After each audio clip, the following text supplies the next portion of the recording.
You clicked the measured tongue because you're done being overlooked.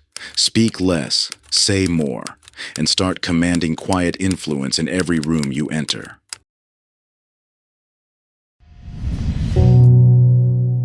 The measured tongue. Introduction. In today's hyper-connected world, we find ourselves immersed in an endless stream of communication. Conference rooms echo with overlapping voices competing for attention. Social media feeds overflow with constant updates. Team channels buzz with notifications. Amidst this cacophony, your most vital messages often dissolve into the noise, leaving you exhausted from the perpetual struggle to be heard.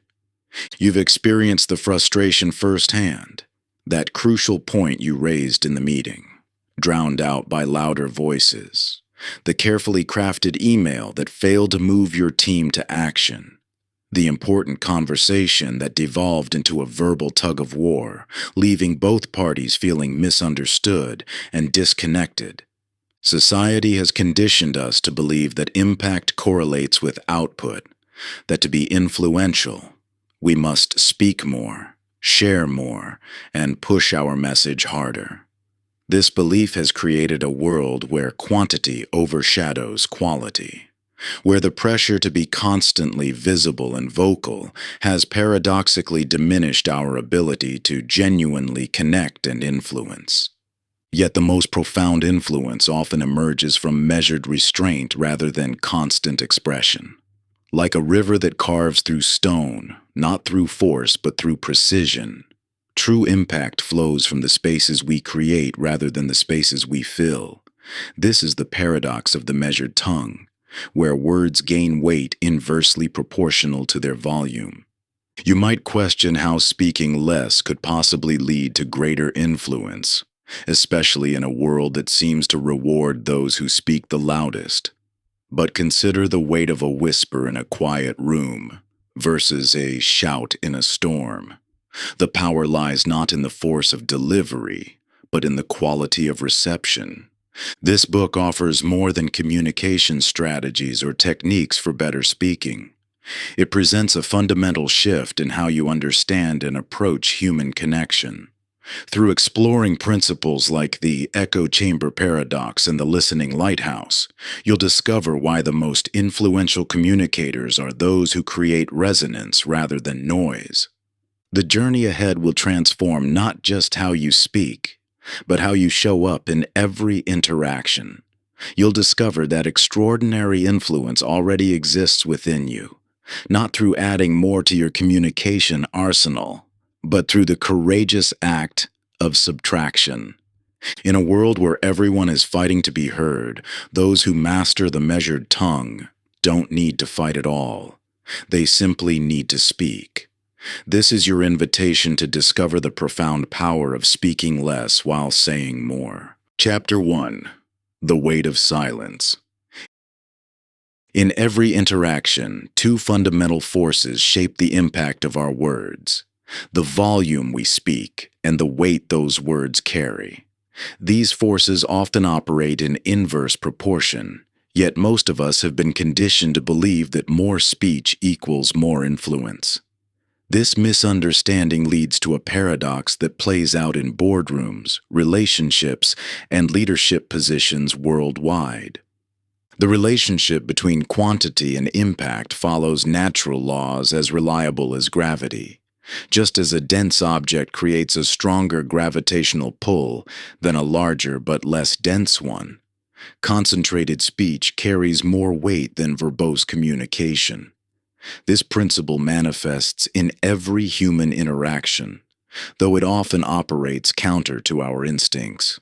You might find yourself adding more words when you sense your message isn't landing, explaining the same point multiple ways, or filling silence with elaboration. This impulse comes from a deep-seated belief that more communication will lead to better understanding. However, this approach often creates what we can call the hollow drum phenomenon, the tendency for excessive speech to mask a lack of substance, just as an empty drum resonates more loudly than a full one. The pressure to speak more stems from cultural conditioning that equates verbosity with competence and silence with weakness. You've likely felt this pressure in professional settings, where the ability to command the room is often mistakenly associated with the ability to fill it with words. This conditioning runs so deep that the mere presence of silence can create discomfort, prompting unnecessary speech that dilutes rather than strengthens your message. The key to understanding true influence lies in recognizing that silence isn't a void to be filled, but a foundation upon which meaning is built. When you reduce the quantity of your speech, you create space for each word to carry its full weight. This principle mirrors the work of master jewelers who understand that a diamond's beauty emerges not through addition, but through precise reduction. The impact of this understanding transforms how your messages land. When you speak from a place of intentional restraint rather than anxious abundance, your words gain gravitational pull. Your listeners lean in rather than tune out. They engage with your ideas rather than simply enduring your explanation. This shift requires confronting what we might call silence anxiety, the fear that speaking less means contributing less. This anxiety often manifests as the urge to fill pauses, elaborate unnecessarily, or over-explain simple points. Yet true influence doesn't come from dominating mental space, but from respecting it. Every word you choose not to say creates room for understanding to develop. The value of your communication, like any precious resource, increases with scarcity. When you treat your words as valuable currency rather than infinite resources, you naturally become more selective in their use. This selectivity doesn't diminish your influence, it amplifies it. Consider how this principle creates space for meaningful resonance. When your words are few but chosen with care, they create what we'll explore next as powerful echoes, lasting impressions that continue to influence long after the moment of speaking has passed. This transformation from quantity to quality marks the beginning of truly influential communication. The power of the measured tongue lies not in what it adds to conversation, but in what it carefully chooses to leave out. As you begin to understand this principle, you'll find that influence flows not from the volume of your speech, but from its density, the weight each carefully chosen word carries when given the space to land. Through this lens, we can see how true influence operates more like gravity than force. It's a quiet but constant pull rather than a momentary push. This fundamental shift in understanding lays the groundwork for transforming not just how you communicate, but how your words resonate in the world. Your influence becomes a subtle field that shapes the space around you, drawing others naturally into your orbit without resistance or strain. Like the moon's unwavering effect on the tides, your measured words create ripples that extend far beyond their point of origin, touching shores you may never see. This gravitational presence emerges not from what you impose on others, but from the authentic weight your words carry when given room to exert their natural pull. Chapter 2: The Echo Chamber Paradox. Step into the world's largest echo chamber, the Mammoth Cave System in Kentucky. Within its vast limestone corridors, a fascinating phenomenon occurs that defies common intuition. A whisper, when precisely directed, can travel remarkably further than a shout. The excessive volume of a shout creates competing sound waves that ultimately cancel each other out, while the focused whisper maintains its integrity over greater distances. This natural phenomenon perfectly illustrates a fundamental truth about human communication. This acoustic principle mirrors what happens in every conversation, presentation, and interaction you engage in.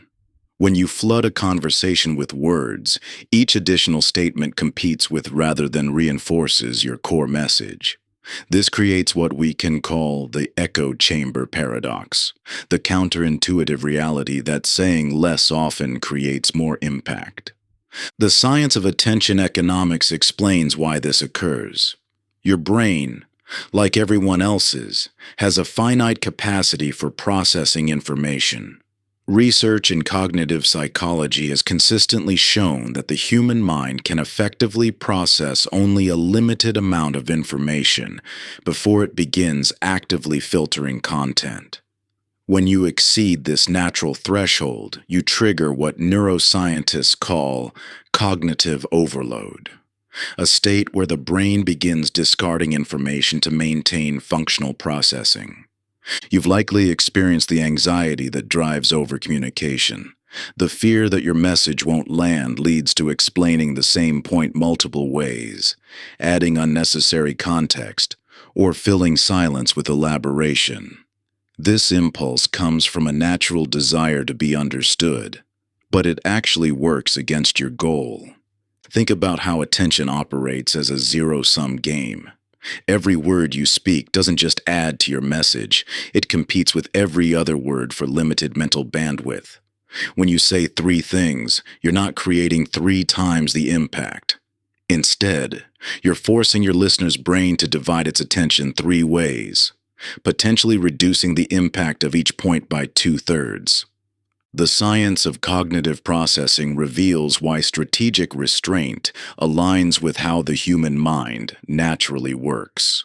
When you present information in concentrated form, you work with rather than against the brain's natural filtration system. This creates what neuroscientists call optimal cognitive load, the sweet spot where information is dense enough to engage but not so abundant that it triggers mental filtering. Consider how this principle manifests in visual art. A master painter understands that the power of a brushstroke comes not just from the paint it adds, but from the canvas it preserves. The empty space isn't a void. It's an essential element that gives meaning and impact to every marked area. Your words function the same way. The space between them isn't empty. It's the canvas that allows your message to stand out. The impact differential between diluted and concentrated communication becomes clear when you examine the same message delivered 2 ways. A diluted message, padded with unnecessary context and repetition, forces the listener to wade through excess to find meaning. A concentrated message, stripped to its essential elements, allows the core point to land with full force. The most common barrier to embracing this principle is what we can call explanation anxiety, the fear that without thorough elaboration, others won't fully grasp your message. This anxiety often leads to over-explaining, which paradoxically makes understanding less likely, not more. When you trust in the power of precise communication, you're not sacrificing clarity, you're enhancing it. This principle of measured communication doesn't just preserve attention, it creates the essential space where influence can flourish. Like the whisper in the cave that travels further than a shout, your message gains power not through volume, but through precision. Clarity emerges not from saying everything, but from saying exactly what matters. The space you preserve by speaking less becomes the resonance chamber where your words can echo and expand.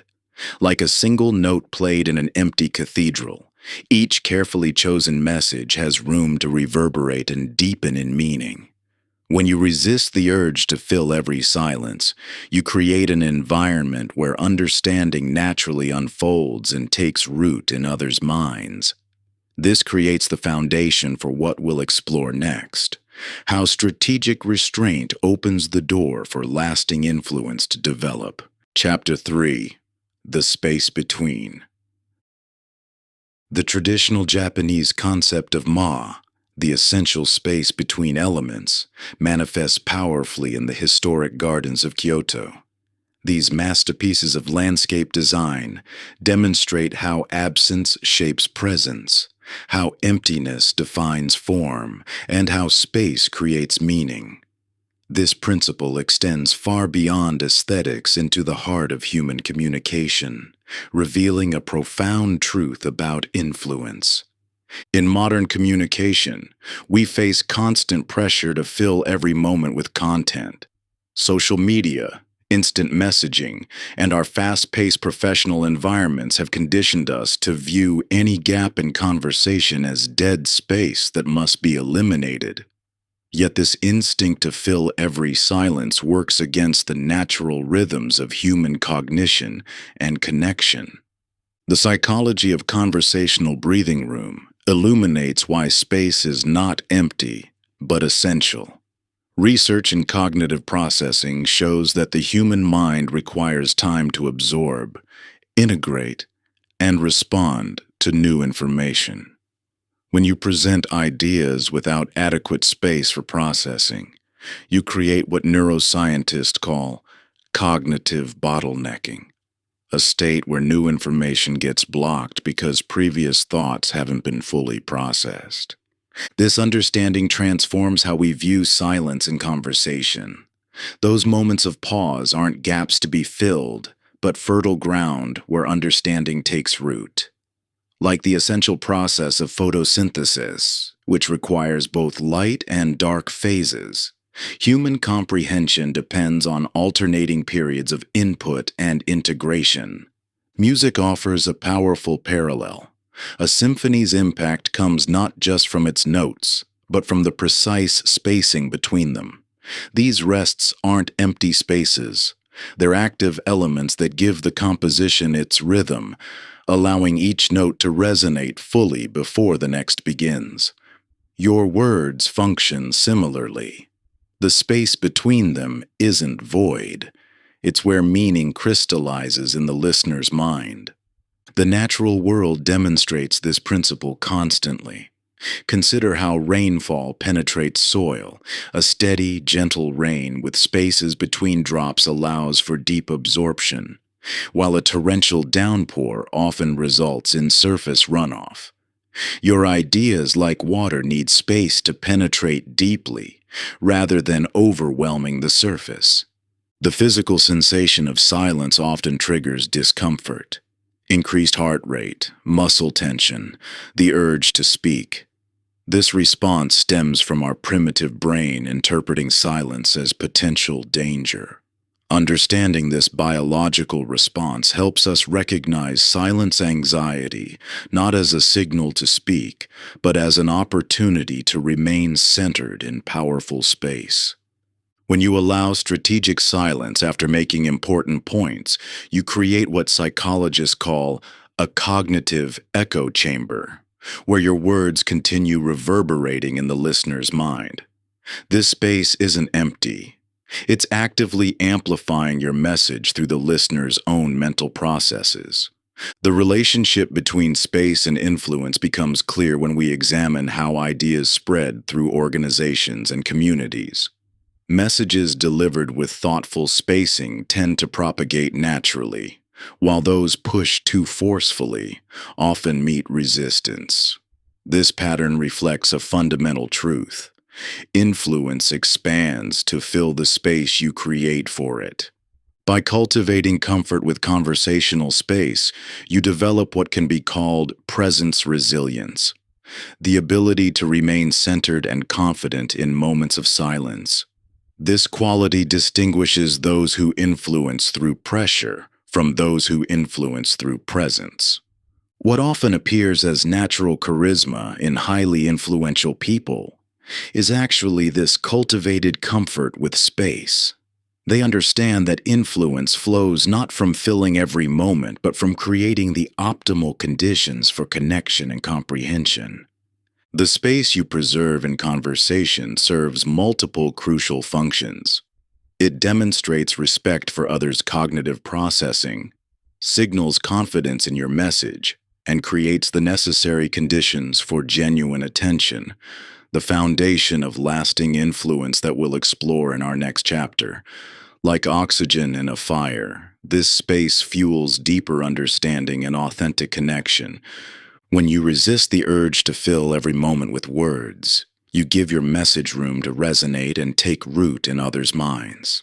This measured approach transforms ordinary exchanges into meaningful dialogue, where influence emerges naturally from mutual respect rather than forceful persuasion. Your restraint acts as an invitation for others to truly engage with your ideas rather than merely waiting for their turn to speak. In the same way a photograph needs negative space to highlight its subject, your moments of silence frame and amplify the significance of your words. This balance between speech and space creates a rhythm that draws others in, making them active participants in the conversation rather than passive recipients of information. The power of your message multiplies not through repetition or volume, but through the thoughtful placement of pauses that allow understanding to deepen and insights to crystallize. Chapter 4. The Listening Lighthouse. Picture a lighthouse on a dark coast, its beam cutting through the night with unwavering focus. Unlike modern LED displays that flood entire areas with light, traditional lighthouses concentrate their energy into a single powerful beam that guides ships safely to harbor. This natural phenomenon perfectly illustrates a fundamental truth about human influence.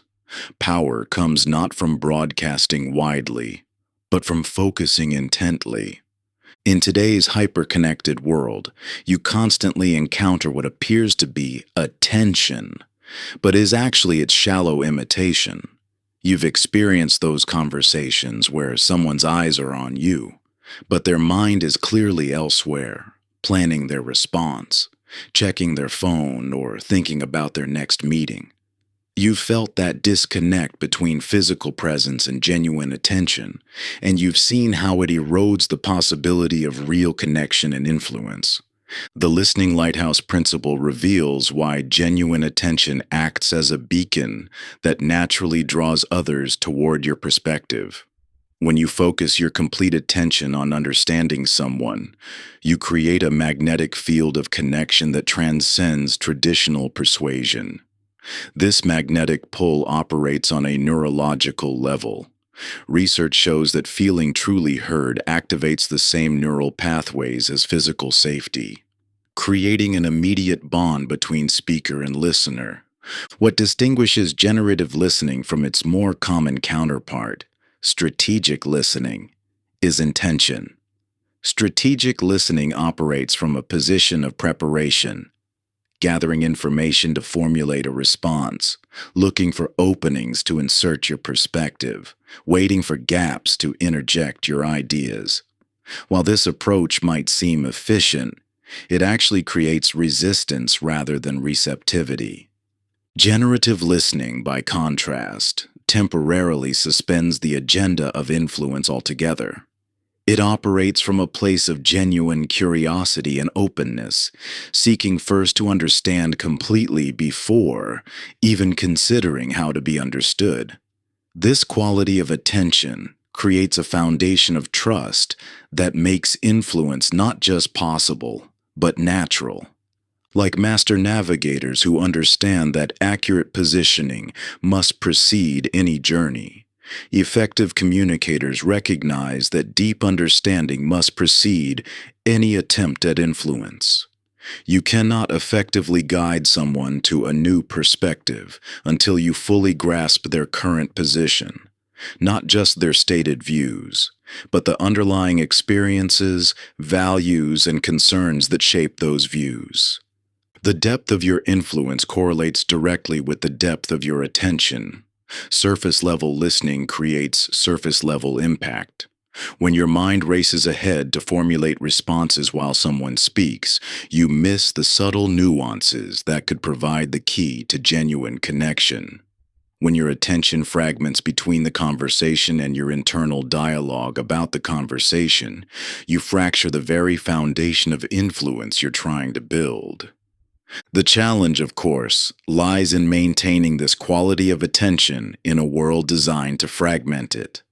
External distractions constantly compete for your focus, while internal distractions, judgments, assumptions, the urge to prove your point, create mental static that drowns out genuine understanding. This fragmentation shows up most notably in what cognitive scientists call response preparation, the almost automatic tendency to begin formulating replies while others are still speaking. This habit, while natural, creates a subtle but significant barrier to influence. When your mind engages in response preparation, it necessarily disengages from deep listening, missing crucial information and opportunities for connection. The transformative power of genuine attention becomes most apparent in moments of conflict or disagreement. When someone encounters real attention, the rare experience of being fully heard without judgment or agenda, their defensive posture naturally relaxes. This shift occurs not through persuasive technique, but through the simple power of presence. Understanding comes before influence, and understanding requires more than just hearing words. It demands a quality of attention that perceives the full spectrum of communication. Just as a lighthouse beam penetrates fog and darkness to provide clear guidance, your focused attention cuts through surface disagreements to illuminate the path to genuine connection. This foundation of influence operates on a profound paradox. The less you actively try to influence, and the more you focus on truly understanding, the greater your natural influence becomes. Like the lighthouse that guides simply by being fully present and focused in its purpose, your attention creates a beacon that naturally draws others toward deeper understanding and connection. Your presence becomes a gravitational force, silently reshaping the dynamics of every interaction without force or manipulation. In the space created by your focused attention, others find themselves naturally opening up, sharing more deeply, and arriving at new insights through their own internal wisdom rather than external pressure. This effortless influence flows from who you are being rather than what you are doing, much like how the moon moves oceans not through force, but through its unwavering presence. Chapter 5. The Hidden Language. You're in an important meeting, delivering what you believe is a clear, well-crafted message about a new initiative. Your words are carefully chosen, your tone measured, your points logically structured. Yet as you speak, you notice subtle shifts in the room, slight tensing of shoulders, almost imperceptible narrowing of eyes, a general cooling of the atmosphere. Though your words say, collaborative opportunity, something else entirely is being received. This disconnect between intended and received communication happens far more often than you might realize. It occurs not because your words are wrong, but because beneath them runs a deeper current of communication, one that speaks volumes without making a sound. Understanding this hidden transcript of communication requires exploring the integrity gap, the space between what you say and what you mean. This gap isn't about deliberate deception. It emerges from subtle misalignments between your conscious intentions and deeper, often unacknowledged motivations. Think of communication like a radio transmission. The words you speak are like the audio content being broadcast, but the quality of reception depends on the clarity of the signal itself.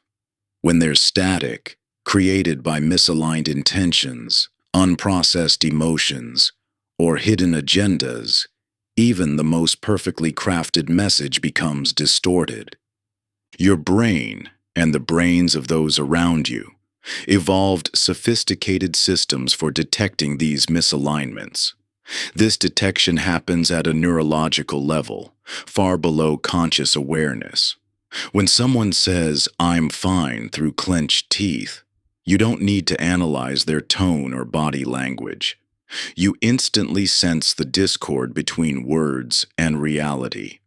This biological wiring for congruence detection serves an essential survival function. Throughout human evolution, accurately reading others' true intentions, regardless of their stated ones, could mean the difference between life and death. Today, this same system operates in every interaction, constantly scanning for alignment between what's said and what's meant. The implications of this hidden transcript are profound. You might craft the perfect presentation, memorize the ideal script for a difficult conversation, or carefully word an important message, yet still fail to influence if your deeper intentions create static in the signal. Consider how often you've encountered someone whose words were pleasant but left you feeling unsettled, or times when someone spoke very little, yet you trusted them immediately. These experiences reflect your natural ability to read beyond words to the truth of what's really being communicated. Your own hidden transcript broadcasts constantly, shaped by your emotional state, underlying beliefs, and unacknowledged motives. When you're explaining a new idea, but secretly doubt its merit, that doubt creates static. When you're offering feedback while harboring resentment, that resentment colors every word. When you're expressing support while feeling threatened, that fear undermines your message. The key to clear communication isn't found in better word choice or delivery techniques. It lies in achieving greater alignment between your outer expression and inner reality. This alignment creates what psychologists call congruence, a state where your words, thoughts, feelings, and intentions all tell the same story. The power of congruence becomes clear when you consider its opposite. Incongruence, even slight, creates resistance in your listeners. Humans instinctively withdraw from misaligned communication, often without knowing why. This withdrawal might manifest as skepticism, disengagement, or that subtle cooling you noticed in the meeting room. Modern communication often emphasizes external techniques, body language, word choice, tone modulation. While these matter, they're secondary to the fundamental question: are you aligned with what you're saying? This alignment isn't about being perfect or never having doubts. It's about being aware of and honest about where you truly stand. Your influence grows not through mastering outward expression, but through developing inner clarity. When you're clear about your true position, feelings, and intentions, your communication naturally becomes more powerful. The static clears, allowing your authentic message to transmit cleanly. The path to this clarity begins with awareness. Notice when your words and deeper feelings misalign. Pay attention to moments when your message meets resistance despite careful delivery. These instances often point to gaps between what you're saying and what you're really communicating. You'll find these misalignments surfacing in subtle ways: a slight hesitation before speaking, an unconscious softening of your stance, or that nagging sense that your words don't fully capture your truth. Each moment of disconnect serves as a signpost, revealing where your outer expression has drifted from your inner reality. By staying attuned to these signals, you begin recognizing the difference between speaking from genuine conviction versus merely saying what seems appropriate or expected. Chapter 6: The Inverse Power Law. When you observe true power in action, it often manifests in unexpected ways. A martial arts master's most devastating techniques aren't delivered with explosive force or dramatic movement. Instead, their influence emerges from an economy of motion so precise that it appears effortless. This same principle applies powerfully to communication, though it contradicts everything you've likely been taught about making an impact. You've experienced those moments when you felt your influence slipping away, perhaps during a crucial presentation or an important conversation. Your instinct was to add more examples, more explanation, more emphasis. Yet somehow, the harder you pushed, the less impact you seemed to have. This pattern reveals a fundamental truth about influence. Power and force are not the same thing. This brings us to the inverse power law of communication, the principle that restraint often demonstrates greater power than force, particularly in persuasive contexts. You can observe this law in action whenever you encounter someone who's quiet. Confidence commands more attention than the loudest voice in the room. The psychology behind this phenomenon runs deep.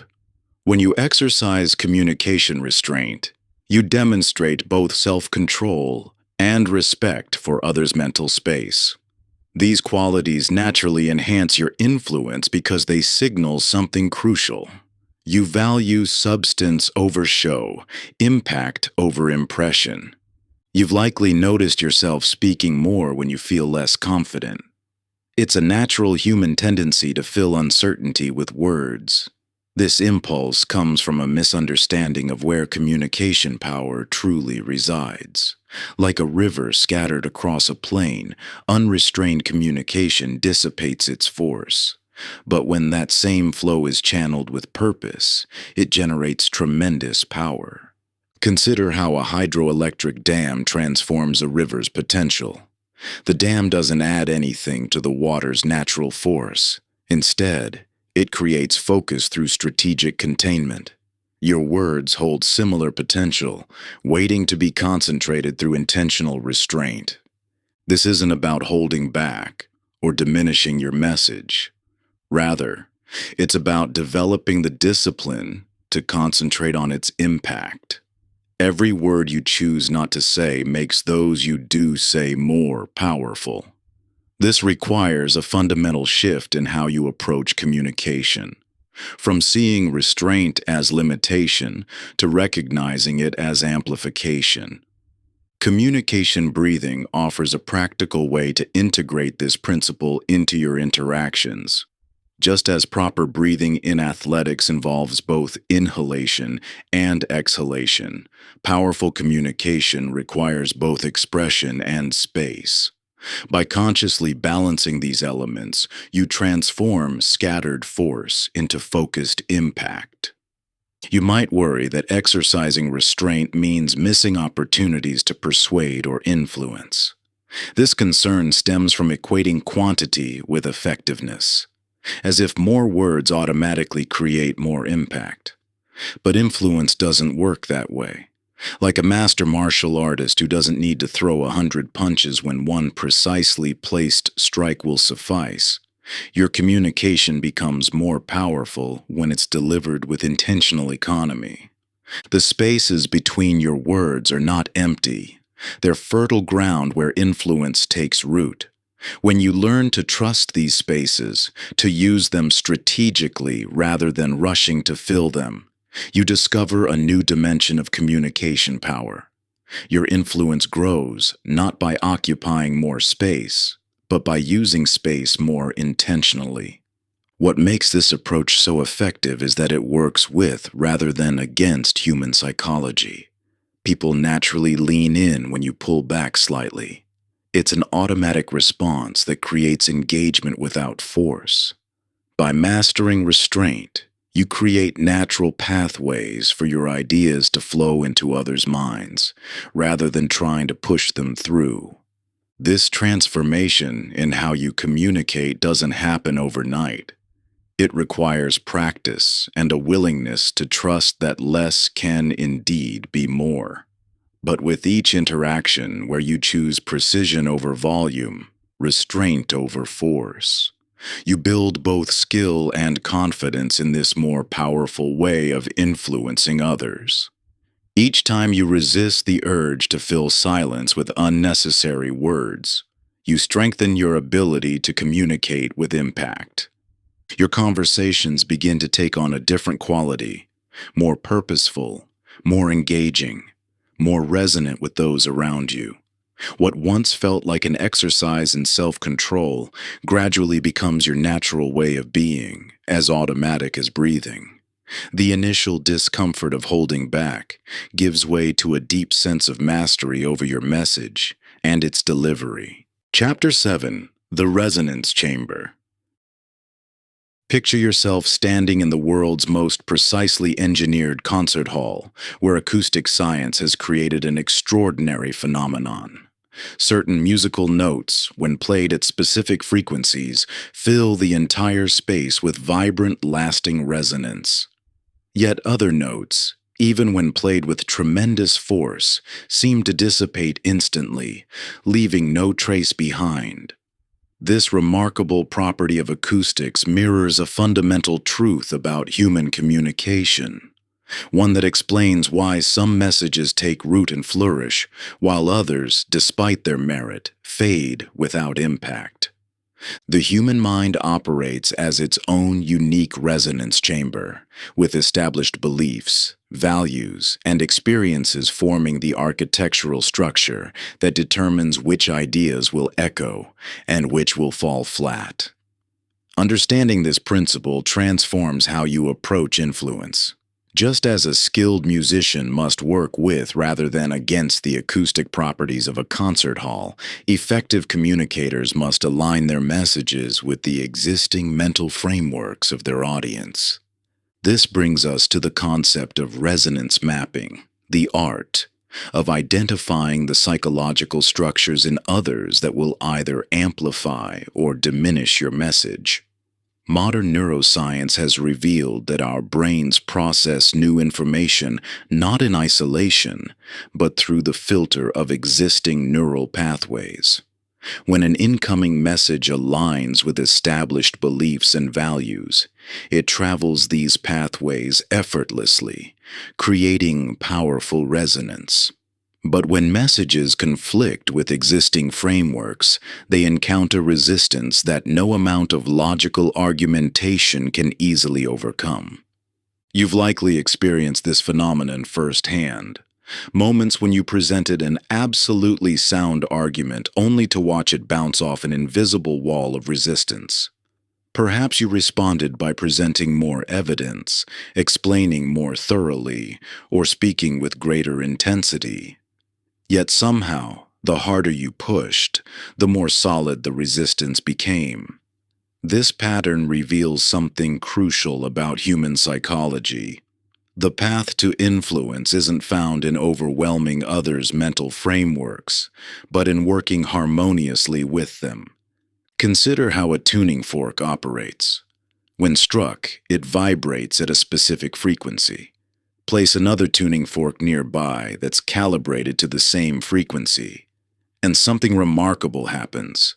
It begins vibrating in sympathy without any direct contact. This process of sympathetic resonance offers a perfect metaphor for effective communication.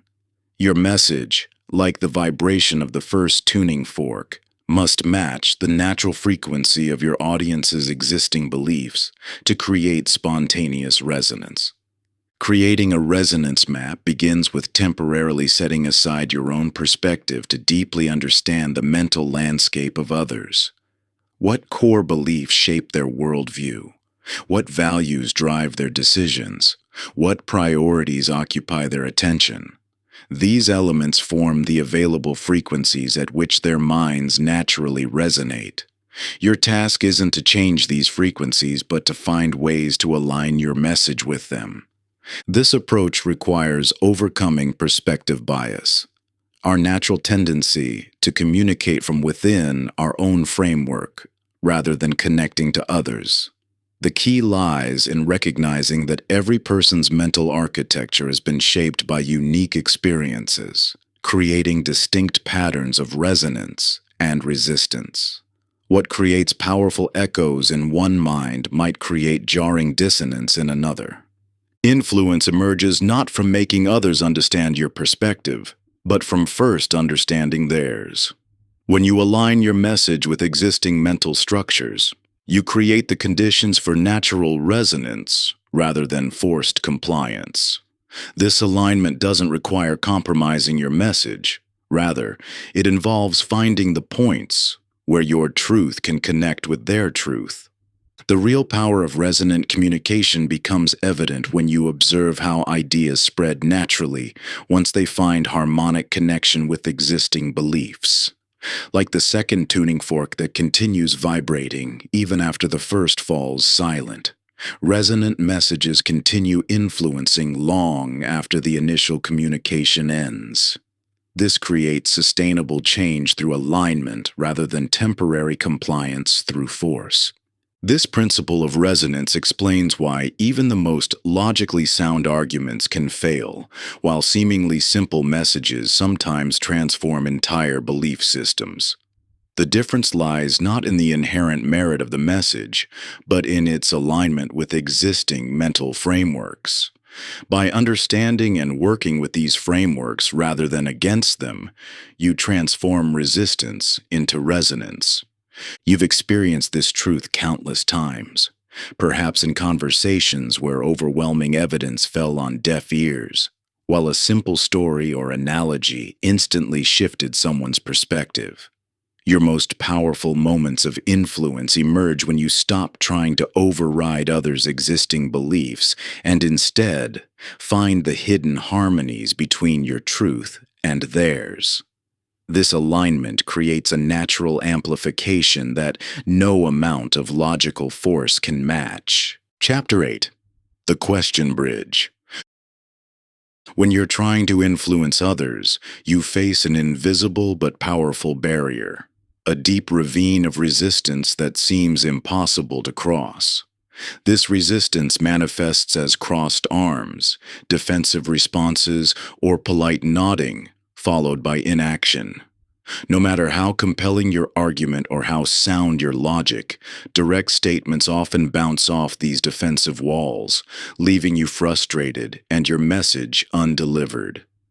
Consider the profound difference between telling someone they're wrong and asking what led them to their current conclusion. The first approach immediately triggers defensive walls, while the second opens a bridge of curiosity and engagement. This isn't about manipulation or clever word games. It's about understanding the fundamental psychology of how humans process new information and make decisions. The science of persuasion reveals a crucial truth. The conclusions we reach through our own thinking carry exponentially more weight than those presented to us by others, no matter how logical or well-intentioned. This explains why even the most rational arguments can fail when delivered as direct statements. Your brain processes externally provided conclusions differently than those it generates internally. What makes this dynamic particularly challenging is that it operates largely outside conscious awareness. You might present a perfectly sound argument, backed by solid evidence, only to watch it crumble against the invisible wall of psychological resistance. This isn't because your audience is being difficult or irrational. It's because you're working against, rather than with, the natural architecture of human cognition. Questions, when asked with genuine curiosity rather than as disguised statements, bypass these defensive mechanisms entirely. They engage different neural pathways, activating regions of the brain associated with problem solving and insight, rather than threat response and defense. This creates an entirely different dynamic where resistance naturally dissolves, as people discover new perspectives through their own cognitive exploration. The power of questions lies not in their ability to extract information, but in their capacity to create bridges of understanding. When someone arrives at a conclusion through their own thinking process, that conclusion becomes part of their own mental framework, rather than an external idea to be accepted or rejected. This is why self-generated insights have such profound staying power compared to externally provided answers. The key is learning to transform persuasive statements into genuine questions that facilitate discovery. Instead of telling someone their current approach isn't working, you might ask what outcomes they're seeking and what obstacles they're encountering. Rather than asserting the benefits of a new method, you could explore what criteria they use to evaluate different approaches. By structuring questions that guide others to discover insights themselves, you're not avoiding the truth or manipulating. You're facilitating a more effective and lasting form of understanding. This requires letting go of the need to be the source of answers and embracing the role of guide in others' discovery process. This approach demands more patience and genuine curiosity than direct persuasion. It requires trusting that others can reach valuable conclusions when given the space and framework to think things through. You must resist the urge to fill silences or jump in with answers, allowing the necessary time for genuine reflection and discovery. The most powerful questions aren't clever traps designed to lead someone to your predetermined conclusion. They're genuine inquiries that create space for new understanding to emerge. They demonstrate respect for others' intelligence and autonomy while providing helpful frameworks for exploring new perspectives. Think of yourself as building bridges rather than pushing against walls. Each thoughtful question lays another plank across the gap between current understanding and new possibilities. This isn't about abandoning your expertise or insights. It's about finding more effective ways to share them that respect the natural psychology of human learning and decision-making. When you encounter resistance, rather than pushing harder with more forceful arguments, pause to consider what questions might help others explore the terrain themselves. What aspects of their current perspective could be examined more closely? What assumptions might benefit from gentle questioning? How can you create safe spaces for genuine inquiry? This shift from telling to asking fundamentally transforms the dynamics of influence. It moves you from the role of opponent to be resisted into the role of guide to be trusted. Rather than trying to overcome resistance, you're helping others build their own bridges to new understanding. The questions you ask become the architecture of these bridges, creating pathways where none seemed possible before. This isn't just a technique to master, it's a fundamental shift in how you view the process of influence itself. Chapter 9. The Fertile Void. Picture a master sculptor working with marble, not frantically adding material, but methodically removing everything that obscures the form, waiting to emerge. In communication, this same principle reveals a profound truth. Your influence often grows not through what you add, but through what you strategically leave unsaid. This concept challenges everything you've been taught about effective communication. Society constantly pushes you to say more, explain further, cover every angle. Yet paradoxically, this compulsion to be comprehensive often dilutes rather than strengthens your message. The psychological principle of pattern completion reveals why strategic omission can be so powerful. Your brain naturally seeks to complete unfinished patterns, fill in gaps, and make connections. When you encounter an incomplete sequence, your mind actively engages to resolve it. This isn't just an interesting quirk of cognition. It's a fundamental aspect of how humans process and retain information. Consider how this plays out in persuasive contexts. When you present a completely finished argument, leaving no gaps or spaces for interpretation, you create passive recipients rather than engaged participants. But when you thoughtfully leave certain elements unsaid, you invite others to complete the pattern themselves. This cognitive engagement creates stronger buy-in because people trust conclusions they reach themselves more than those handed to them fully formed. The fertile void principle builds on this understanding. By strategically leaving spaces in your communication, you create fertile ground where others can plant their own insights and connections. These voids aren't empty. They're pregnant with possibility, inviting active participation rather than passive reception. This approach triggers natural anxiety. The urge to fill every possible gap feels almost primal.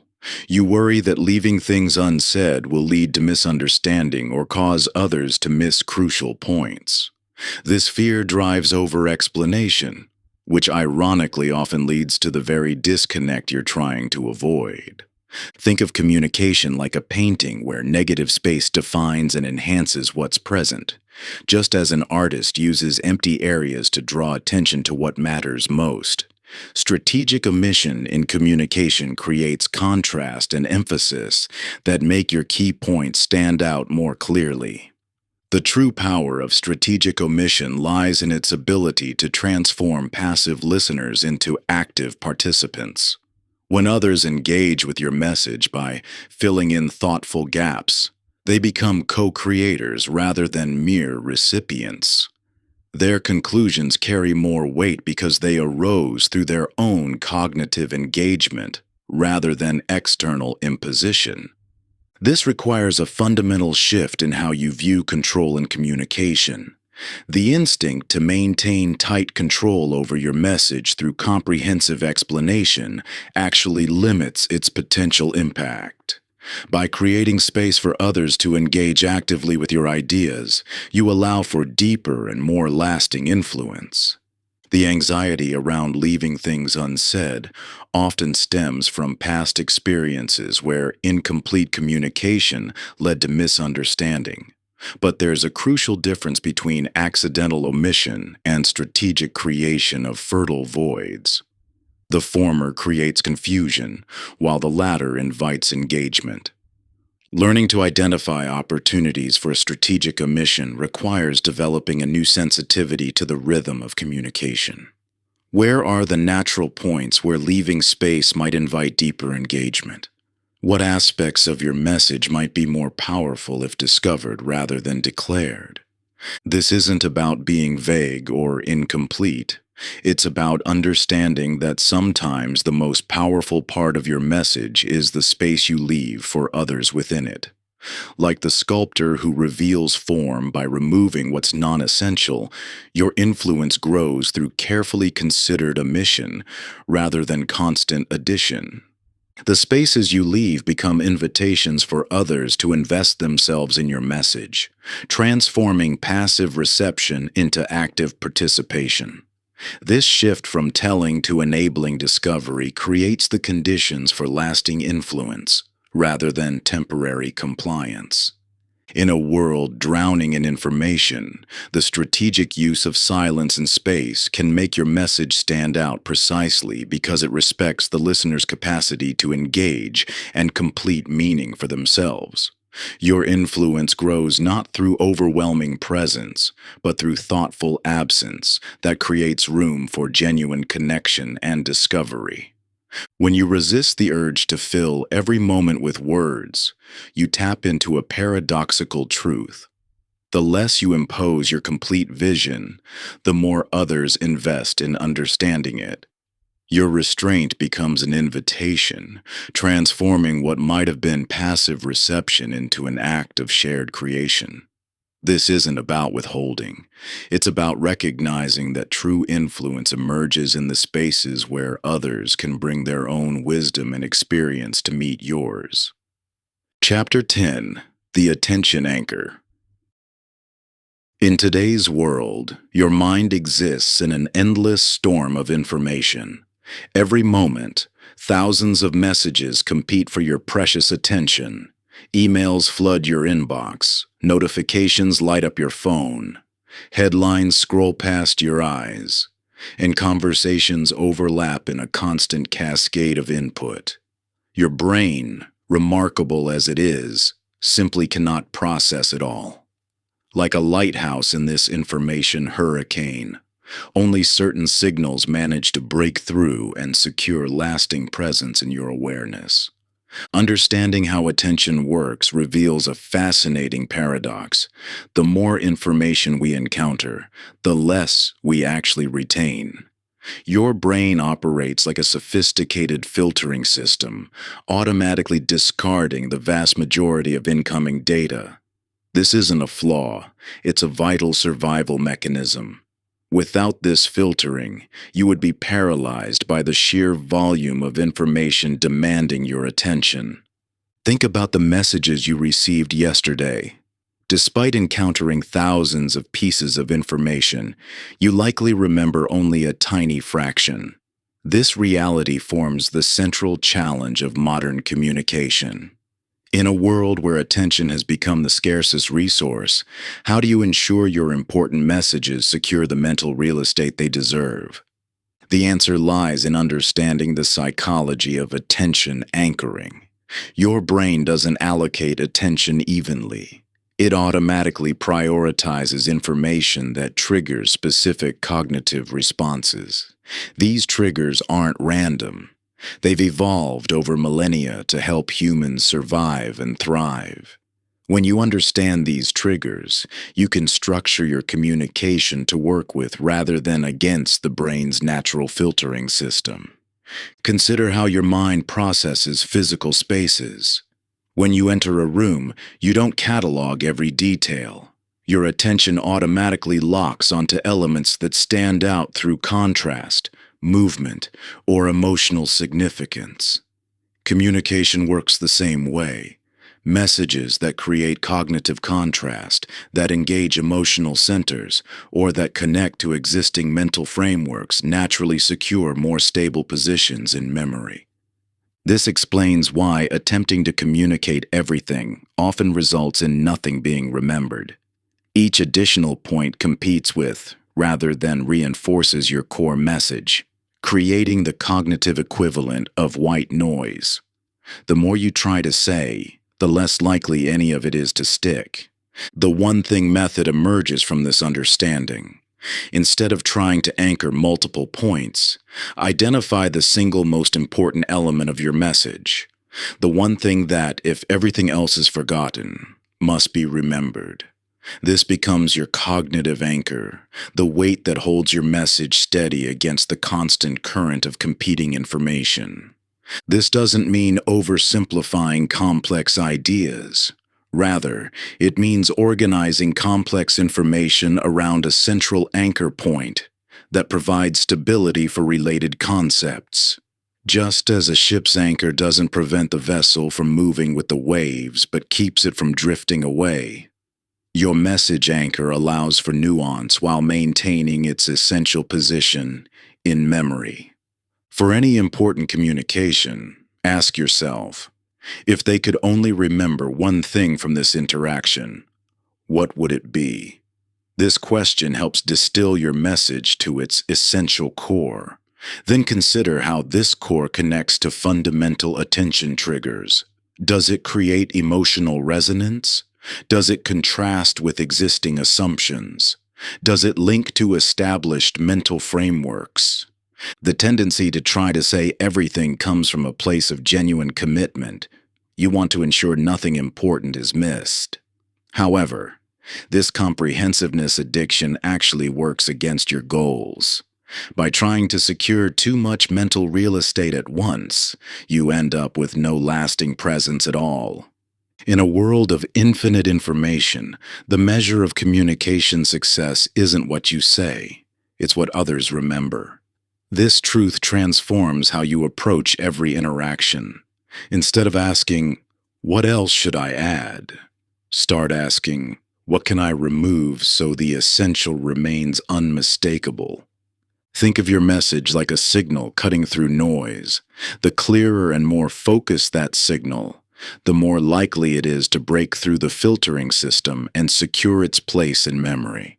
This requires the courage to leave things unsaid, trusting that by anchoring one point deeply, you create a foundation for everything else to build upon. This anchoring becomes even more critical when you recognize that attention isn't just scarce, it's fleeting. Even when you successfully capture attention, you must immediately begin the work of securing it against the constant pull of competing messages. This understanding leads us to explore how emotional resonance creates the essential foundation for lasting mental presence. Chapter 11. The Emotional Bridge. You live in a world that worships logic. From early education through professional life, you've been conditioned to believe that sound reasoning and solid facts should be enough to persuade others. Yet time and again, you've experienced the frustration of presenting perfect arguments, only to watch them bounce off invisible walls of resistance. Like trying to push someone across a ravine without first building a bridge.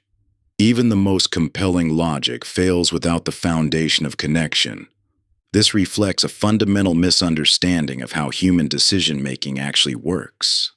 While we pride ourselves on being rational creatures, neuroscience reveals that emotion precedes reason in our processing of information. The emotional centers of our brains evaluate information milliseconds before our rational centers engage. This isn't a design flaw. It's an essential feature of human cognition that served our ancestors well. Before details could be analyzed, they needed to know if something represented threat or opportunity. This same ancient wiring influences how people receive your communication today. Before your logical arguments can land, the emotional centers of others' brains are already deciding whether to grant access or raise defenses.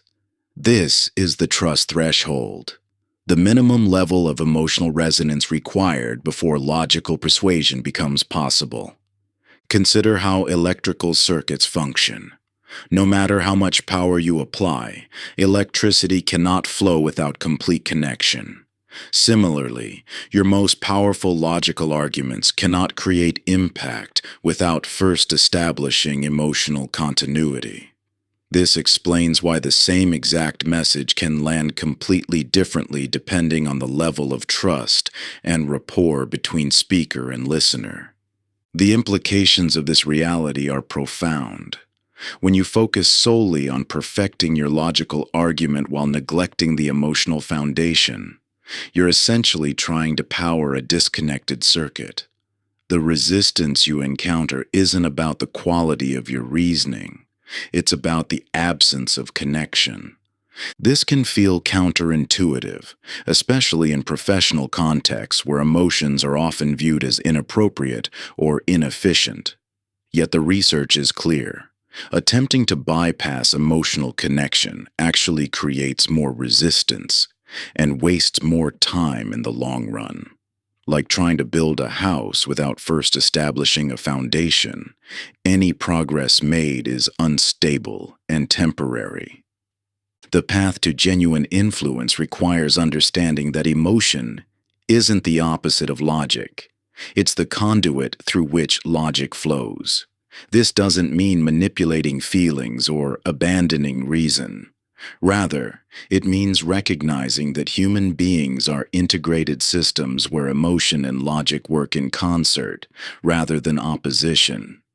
Building this connection doesn't require grand gestures or time-consuming processes. Often, it's about small moments of genuine acknowledgement, demonstrating that you see and understand the other person's perspective before attempting to shift it. It's about creating safety before introducing challenges, establishing trust before requesting change. Your effectiveness as a communicator isn't measured by how well you transmit information, but by how well you create the conditions for that information to be received. Logic can show people the path, but emotion gives them the motivation to walk it. In every interaction where you seek to influence, the quality of connection determines the potential for impact. This represents a fundamental shift in how you approach persuasive communication.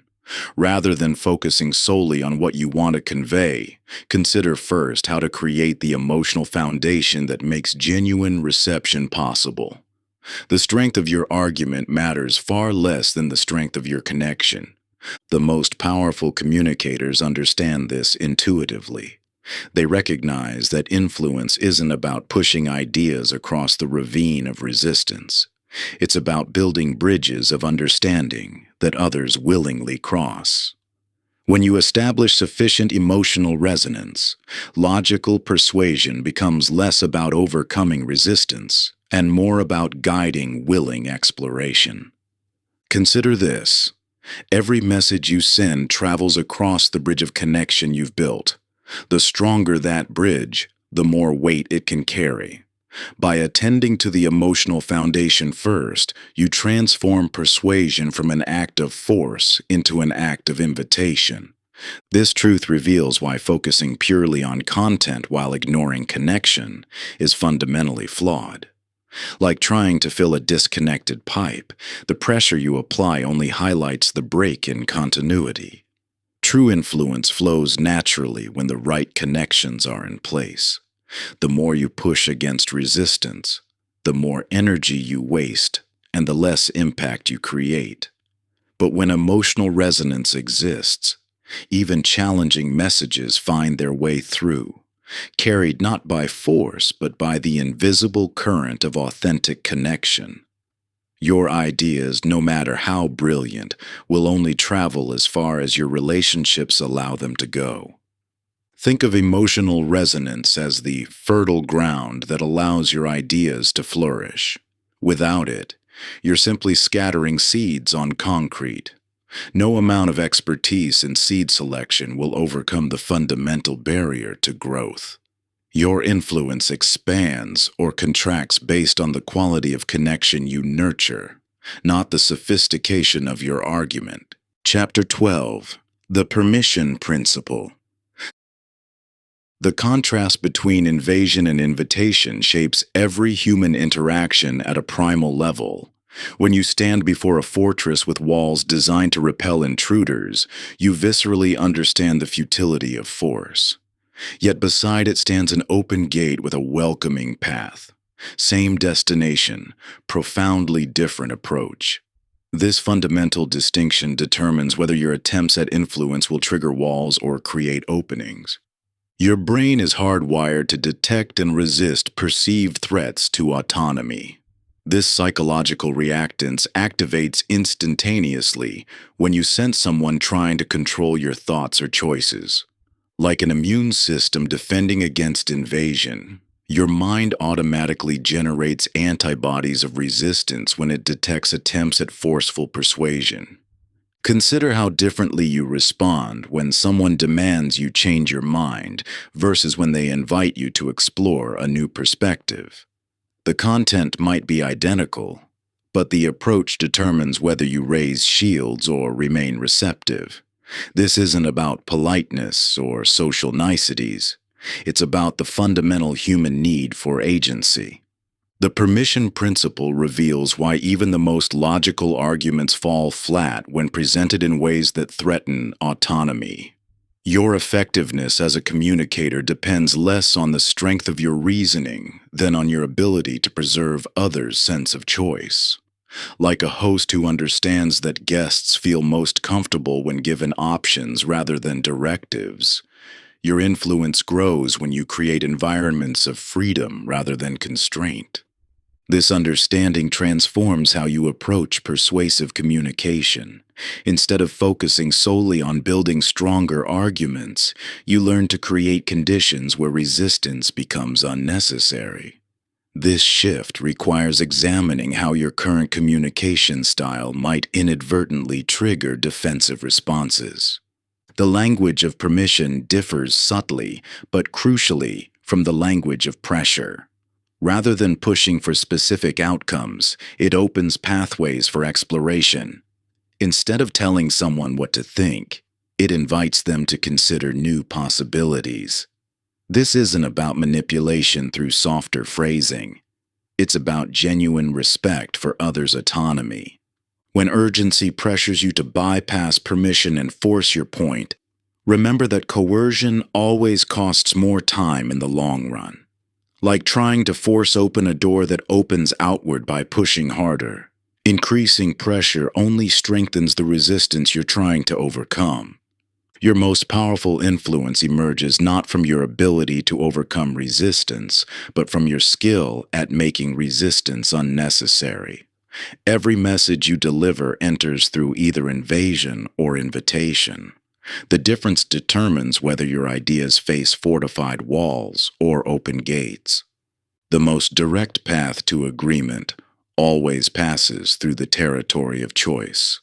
When you create genuine permission for others to reach their own conclusions, you transform persuasion from a battle into a journey of shared discovery.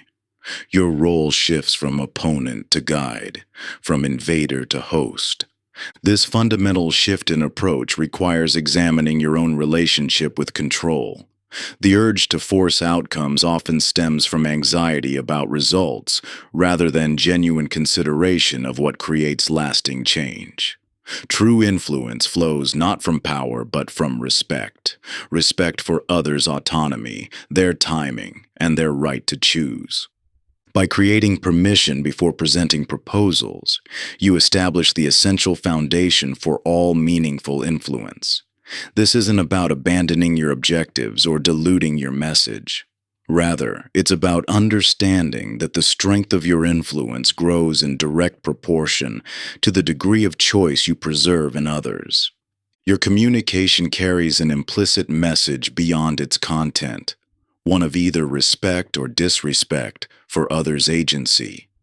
When you learn to speak the language of invitation rather than invasion, you transform not just how your messages are received, but the very nature of your influence. Each word you choose broadcasts your underlying beliefs about human dignity and autonomy. Speaking with genuine respect doesn't diminish your impact. It amplifies it by creating the psychological safety others need to truly hear you. This subtle shift from pushing your agenda to extending genuine invitations changes everything about how others experience your presence and respond to your ideas. Chapter 13. The Golden Thread. Imagine standing before an intricate tapestry where hundreds of colored threads interweave to create a stunning but overwhelming pattern.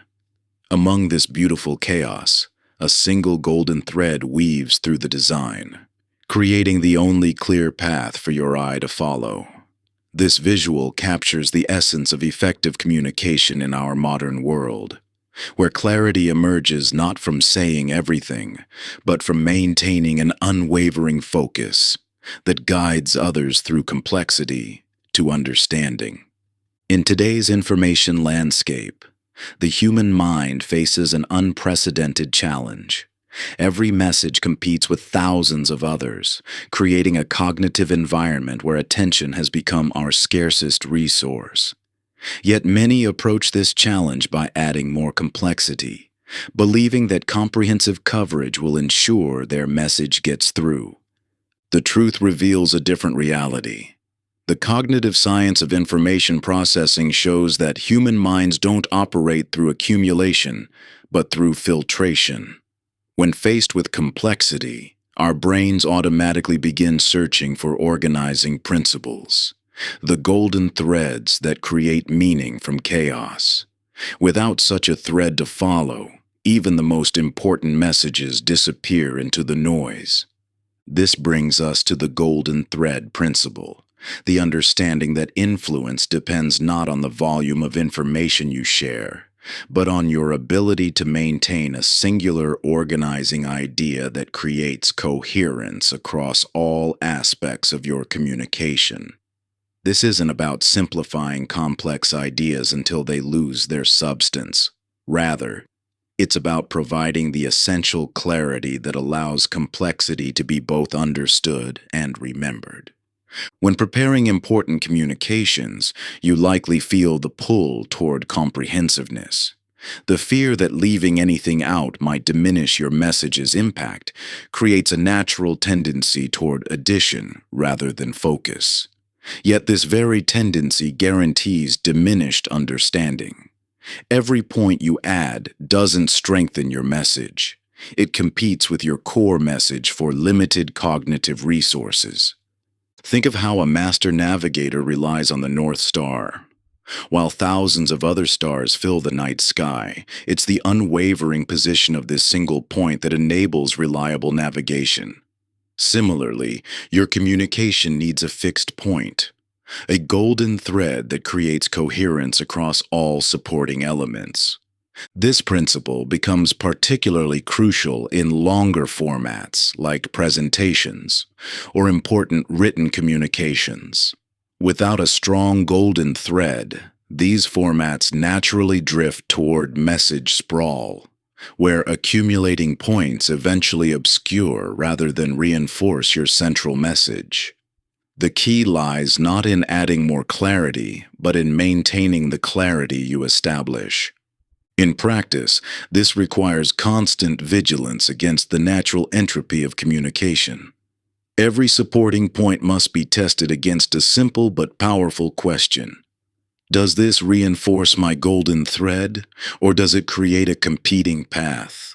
This isn't about ruthlessly eliminating important information. Rather, it's about ensuring all information serves your central purpose. The cognitive load theory in psychology validates this approach. Research shows that human working memory can only process a limited amount of new information simultaneously. When you exceed these natural limits, comprehension doesn't just diminish, it collapses. By maintaining a strong golden thread, you work with rather than against these cognitive limitations. What makes this principle so powerful is its alignment with how human minds naturally create meaning. We don't remember collections of facts, we remember the patterns that connect them. Your golden thread creates this essential pattern, transforming individual points from isolated facts into a coherent journey of understanding. Remember, you're never simply communicating information. You're always communicating a path through information. Every message you send either strengthens or weakens this path. When you maintain unwavering focus on your golden thread, you transform complexity from a barrier to a support structure that reinforces rather than obscures your central message. This approach requires both courage and discipline. The courage to leave out interesting but non-essential points, and the discipline to continuously recalibrate around your central theme. Yet this focused restraint creates the essential clarity that allows your message to stand out in a world of overwhelming noise. When you resist the temptation to include every fascinating detail or clever insight, you demonstrate true mastery of your message. Your willingness to let go of good but non-essential elements shows profound respect for your core truth. This intentional restraint transforms your communication from a collection of ideas into a beacon of clarity that cuts through the chaos of information overload. Chapter 14. The Contrast Canvas. In the realm of visual art, making something stand out isn't achieved by simply making it brighter or bigger. It's accomplished through the masterful use of contrast.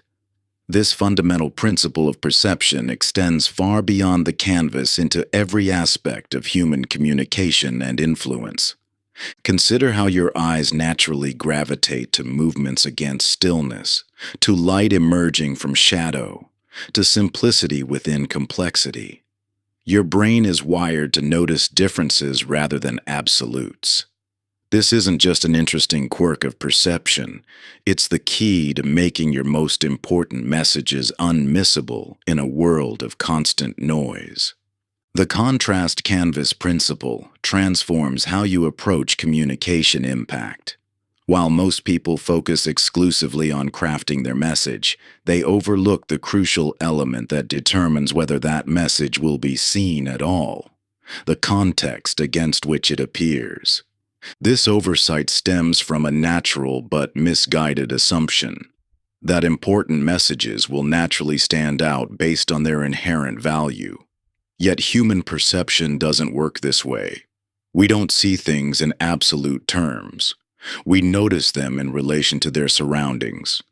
Just as a cinematographer understands that the proper lighting of a scene is as essential as the subject being filmed, your communication impact depends as much on the context you create as the content you deliver.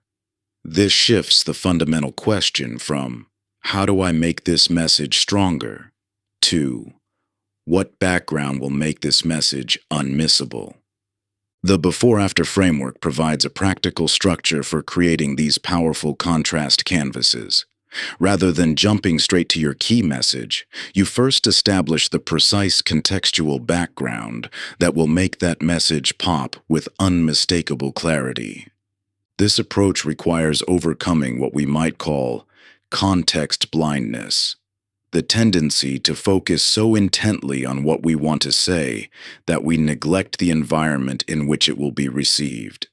This myopic focus often results in important messages blending into the background noise, regardless of their inherent value. Think of contrast as the difference that makes the difference. When you deliberately establish context before delivering your message, you create the perceptual conditions that make understanding not just possible, but inevitable. The power of contrast extends beyond visual elements into every aspect of communication. It shapes how ideas are received, how proposals are evaluated, and how influence flows. By mastering the art of contrast, you transform your message from one more voice in the crowd to the one voice that cannot be ignored. This principle works because it aligns with how human awareness naturally functions. Your brain doesn't process information in isolation. It constantly seeks reference points, comparing new inputs against established context to derive meaning. When you understand this fundamental aspect of perception, you begin to see context not as a passive background, but as an active element that can be strategically shaped to amplify your message's impact. This represents a profound shift in communication strategy. Instead of trying to make your message louder or more elaborate, you learn to create the precise conditions under which it becomes naturally unmissable. It's the difference between trying to shout above the noise and creating a moment of silence that makes even a whisper command attention. Your influence grows not through mastering the art of standing out, but through mastering the science of making standing out inevitable. This shift in focus, from content to context, from message to contrast, transforms how your ideas are received and remembered. What people see depends entirely on where you place it. This truth applies whether you're delivering a crucial presentation, writing an important email, or engaging in a pivotal conversation. The context you create becomes the canvas upon which your message either disappears or becomes impossible to miss. Just as a master painter doesn't begin with the subject but with the background that will make that subject emerge, your most impactful communications start not with what you want to say, but with deliberately establishing the context that will make your message unmistakable. Like the artist who understands that shadows define light and negative space shapes form, you wield silence and timing to frame your words. The pauses you create, the questions you pose, the moments of reflection you allow. These form the invisible architecture that transforms ordinary statements into extraordinary revelations. Your influence multiplies when you shift from merely crafting content to consciously shaping the environment where your ideas take root. Chapter 15: The Metaphor Bridge.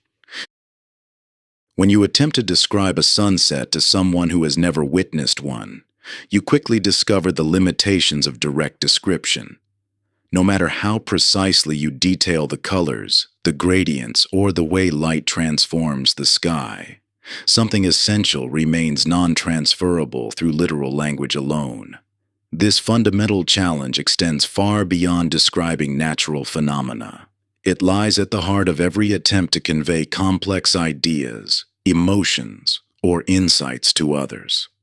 The key to bridging this gap lies not in finding more precise descriptions, but in understanding how human minds actually grasp new concepts.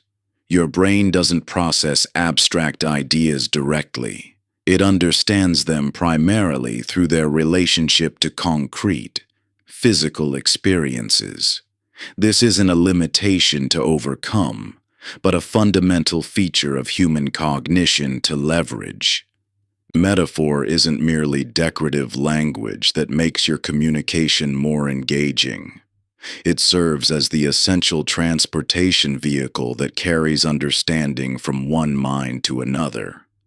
Just as a bridge allows people to cross otherwise impassable terrain with ease, well-crafted metaphors create pathways between what someone already knows and what you want them to understand. Consider how your understanding of abstract concepts is anchored in physical experience. You grasp ideas more deeply when you can see them, hold them, or move through them in your mind. This isn't coincidental. It's how your brain is wired to process new information. When you describe a challenging situation as being stuck between a rock and a hard place, you're not simply being colorful. You're allowing others to access the concept through a tangible physical scenario they can relate to directly. The power of metaphor lies in its ability to transform the abstract into the concrete, the unfamiliar into the familiar. When you frame complex ideas through carefully chosen metaphors, you're not just describing, you're creating an experience that allows others to grasp the concept from the inside out. This transportation of understanding happens not through accumulation of details, but through the sudden recognition that comes when someone sees an idea in a new light. You might currently view metaphors as optional flourishes that can be added or removed without significantly impacting your message. This perspective misses their fundamental role in human understanding. Metaphors don't just enhance communication. They are often the primary vehicle through which genuine understanding travels. The effectiveness of your metaphors depends not on their cleverness, but on their ability to create clear pathways to understanding. Strong metaphors connect directly to your audience's existing experience, creating immediate recognition rather than requiring additional explanation. They should clarify rather than complicate, illuminate rather than obscure. When crafting metaphors for important messages, start by identifying the specific conceptual barriers your audience faces. What aspects of your idea are most difficult to grasp through direct description? What existing experiences could serve as bridges to this new understanding? The goal isn't to find perfect analogies. No metaphor captures every aspect of an idea, but to create clear pathways that allow others to grasp the essential truth you're conveying. Weak or cliched metaphors can create more confusion than clarity. If your metaphor requires extensive explanation or draws attention to itself rather than the concept it's meant to illuminate, it's not serving its primary purpose of transporting understanding. The best metaphors often feel invisible in the moment of understanding they create, like a bridge you cross without noticing, because it so naturally connects one side to the other. Your role in communication isn't just to transmit information. It's to ensure understanding travels successfully from your mind to others. This transportation of understanding happens most effectively when you create clear pathways through metaphor, allowing others to experience ideas rather than simply hear about them. You haven't truly communicated until understanding has been transported, not just information transmitted. When you speak without ensuring this transfer of understanding, you're like someone tossing messages in bottles into a vast ocean, hoping they'll somehow reach their destination intact. True communication requires building bridges of meaning that others can cross effortlessly, transforming abstract concepts into tangible experiences that resonate in the deepest parts of their minds. The words you choose are merely vehicles. What matters is whether they successfully carry your meaning across the gap between your perspective and another's. Chapter 16. The Narrative Arc. Around every campfire throughout human history, a primal force has drawn people into its circle. This magnetic pull isn't the warmth of the flames or the comfort of companionship. It's the irresistible power of story. While data and facts may inform, stories transform. Your brain literally comes alive in a different way when narrative enters the picture, creating a level of engagement that no amount of direct information can match. This isn't just poetic observation, it's documented neuroscience. When you process abstract information, certain areas of your brain activate to handle the cognitive load. But when you engage with a story, your whole brain lights up as if you're actually experiencing the events being described. Through a process called neural coupling, your brain synchronizes with the speakers, creating a level of connection and retention that makes narrative one of the most powerful vehicles for transformation ever discovered. Yet in professional contexts, many resist the use of story. It can feel less serious, less authoritative than direct delivery of information. The fear that narrative somehow diminishes the gravity of your message or manipulates through emotion rather than reason holds many back from accessing this fundamental tool of human understanding. This resistance stems from a misunderstanding of what the story actually is and does. Narrative isn't about manipulation, it's about transportation. Just as a skilled navigator understands that while multiple paths might lead to the same destination, some routes are more engaging and memorable than others. A story provides a journey that makes your message not just understood, but felt and remembered. Your brain processes narrative differently than other forms of information. When you encounter raw data or abstract concepts, you engage primarily with your prefrontal cortex, the analytical, logical part of your brain. But the story activates multiple regions simultaneously, creating a rich, multi-sensory experience that mirrors real-life learning. This is why you can remember the plot of a movie you watched years ago, but might struggle to recall the key points from last week's presentation. The power of story lies not in its ability to entertain, but in its capacity to create shared experience. Through narrative, you can transport others into scenarios where your key insights emerge naturally through the journey rather than being delivered as proclamations. This isn't about crafting elaborate tales. It's about understanding the basic elements that make information memorable and meaningful. You don't need to be a natural storyteller to harness this power.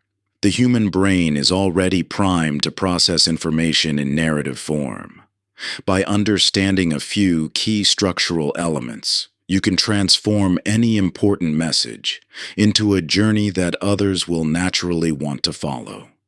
The key lies not in theatrical delivery or dramatic flourish, but in understanding how to structure information in a way that triggers the brain's natural story processing mechanisms. This transformation happens through what can be called the minimum viable story, the simplest narrative structure that creates cognitive engagement without losing focus on your core message. By identifying the essential elements of tension, resolution, and relevance, you can create story frameworks that serve as vehicles for truth rather than distractions from it. Consider how your brain automatically searches for patterns, connections, and meaning in everything you encounter. Story provides the perfect structure for this natural meaning-making process, allowing others to discover insights rather than simply receive them. This discovery through narrative creates deeper understanding and stronger retention than direct transmission ever could. The most effective communicators understand that a story isn't an addition to their message. It's the vehicle through which their message travels. By aligning your communication with how the human brain naturally processes and retains information, you transform resistance into receptivity, confusion into clarity, and forgetting into remembering. Think of every message you need to convey as a destination. You can create a direct path through bullet points and data, or you can create a journey that others actually want to take. The difference isn't in the destination, but in the mode of transportation. Story doesn't replace your message. It delivers it in a way that makes it impossible to ignore and difficult to forget. The question isn't whether to use narrative in your communication, but how to structure it in service of genuine understanding rather than mere entertainment.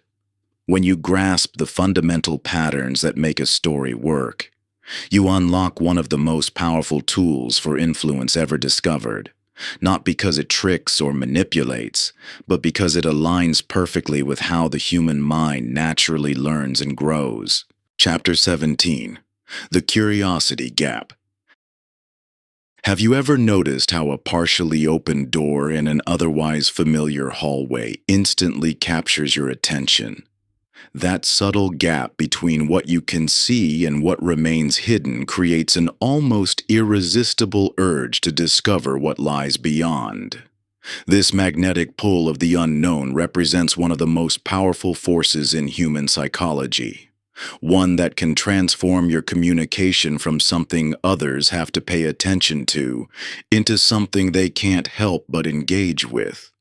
The human brain is wired to seek completion, to resolve open loops, to bridge gaps in understanding. This isn't just a preference, it's a fundamental drive that operates at a neurological level. When you encounter partial information, your mind automatically begins working to fill in the blanks, generating significantly more cognitive engagement than when information is presented in complete form. Yet in our eagerness to be helpful and thorough, we often unknowingly suppress this natural engine of engagement. By providing complete information up front, by answering questions before they're asked, by resolving tension before it can build, we eliminate the very force that could make our message magnetic. Think of how your mind responds when you hear the beginning of a familiar song, but not its resolution.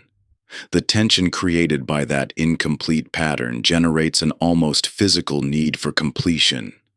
This same principle operates in all forms of communication, though we rarely harness it intentionally. The curiosity gap represents the space between what someone currently knows and what they want to know. This gap, when properly maintained, creates a forward momentum that no amount of persuasive pressure can match. Like a master detective who understands that questions engage more deeply than answers, effective communicators learn to strategically reveal and conceal information to maintain this productive tension. Understanding the psychology of curiosity reveals why this approach works so consistently. Your brain releases dopamine not when you acquire information, but when you anticipate discovering it. This means that the moment of wanting to know actually creates more engagement than the moment of learning, an insight that transforms how you structure communication. This doesn't mean withholding important information or creating artificial mystery. Instead, it means understanding that how you sequence information matters as much as the information itself. When you provide complete information up front, you satisfy curiosity before it can generate meaningful engagement. But when you structure communication to progressively deepen understanding, you create a natural pull that draws others along your intended path. Consider the difference between pushing someone toward a destination and creating conditions that make them want to move forward on their own. The first requires constant effort and generates resistance. The second harnesses their natural momentum and transforms them from passive recipients into active participants in discovery. Many resist this approach due to what might be called closure addiction, the compulsive need to resolve tension and provide complete answers immediately. This well-intentioned impulse actually works against effective communication by eliminating the very tension that could create engagement. The key lies in maintaining appropriate tension, enough to generate forward momentum, but not so much that it creates frustration. This requires viewing communication not as a single transfer of information, but as a carefully structured journey that builds curiosity at each step. By understanding how to create and maintain curiosity gaps, you transform your message from something that requires effort to consume into something that others actively want to explore. This shift from push to pull fundamentally changes the dynamics of influence, creating engagement that continues even after you've stopped speaking.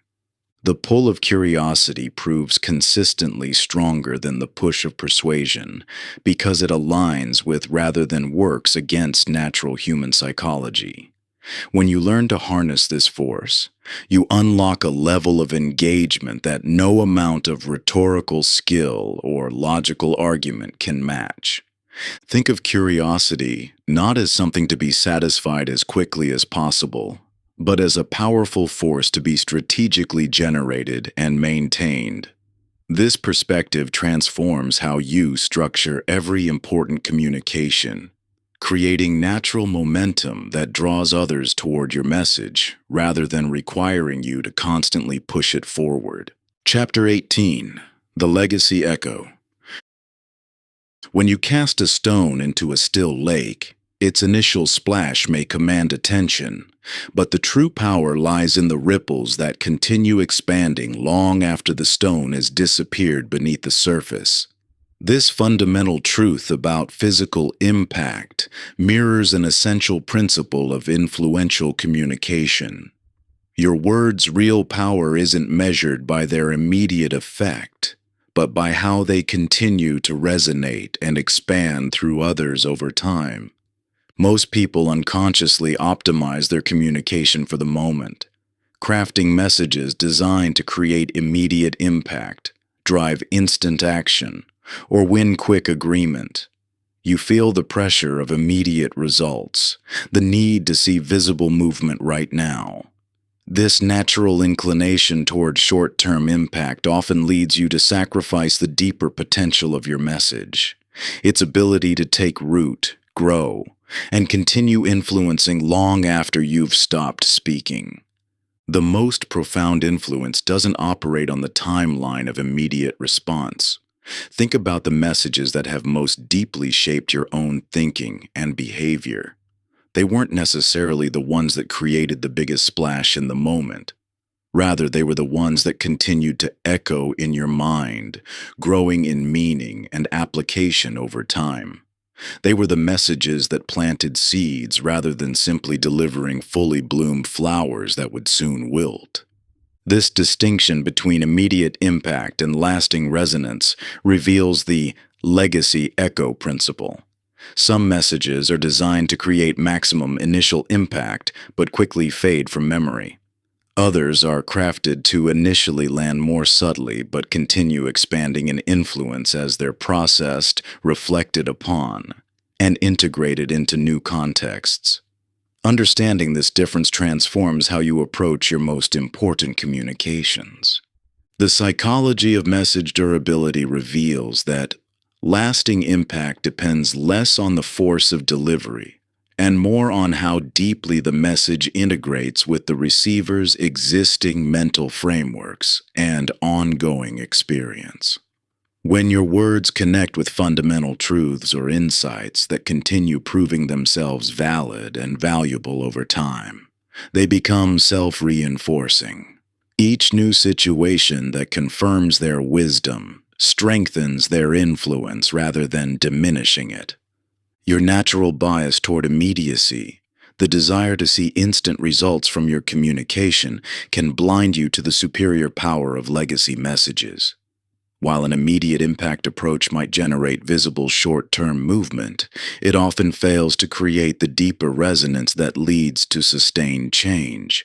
Legacy messages may appear to land more softly at first, but they continue working long after immediate impact messages have been forgotten.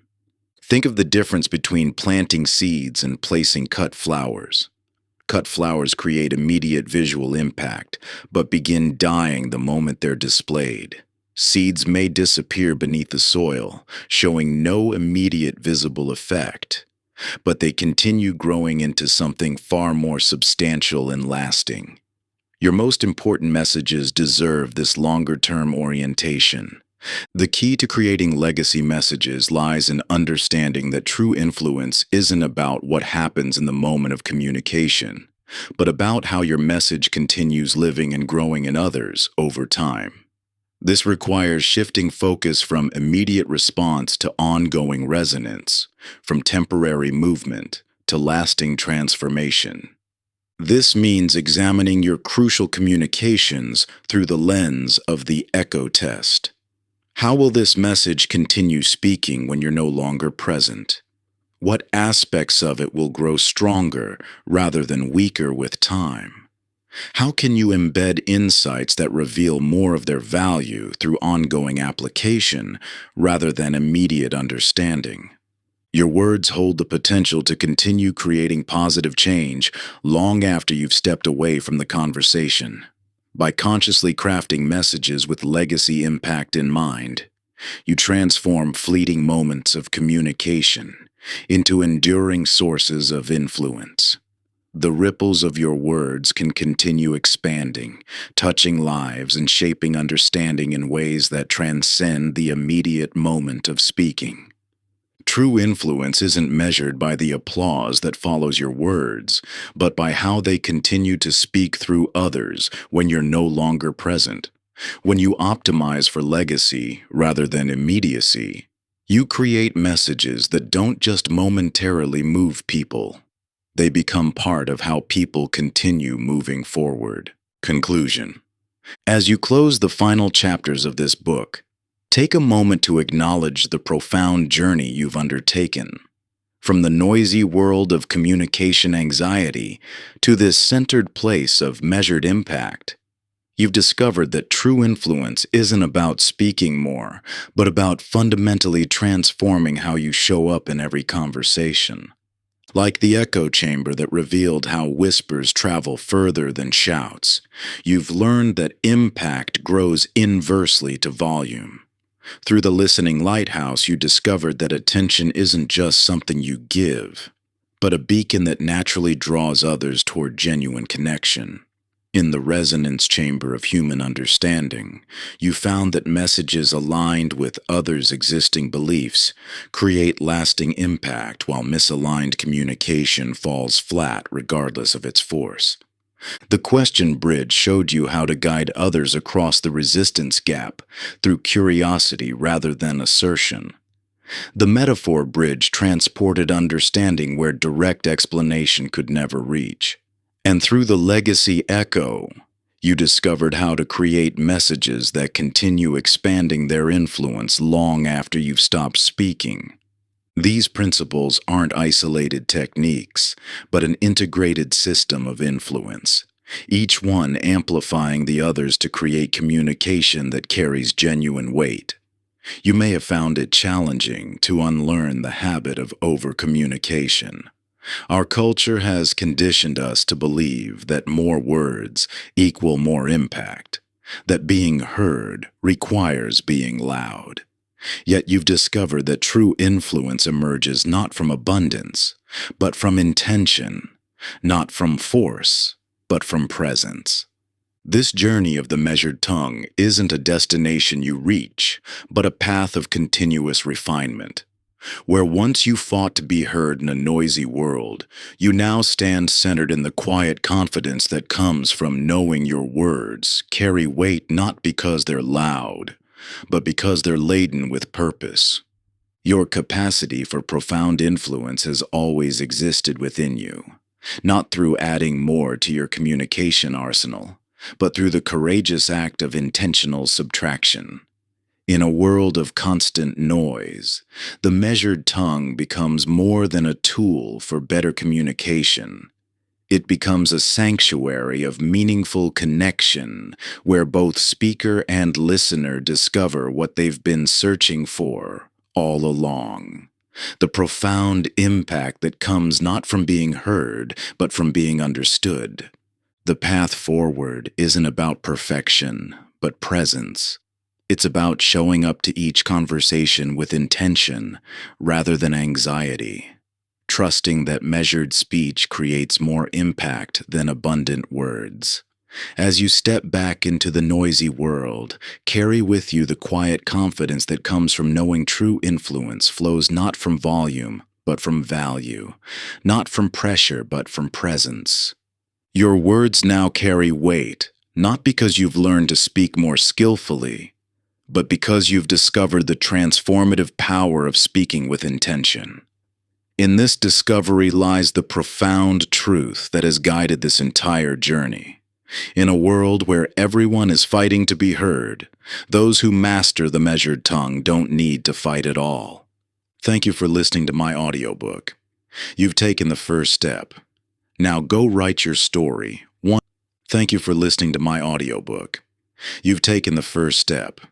Now go write your story, one action at a time. You've got this.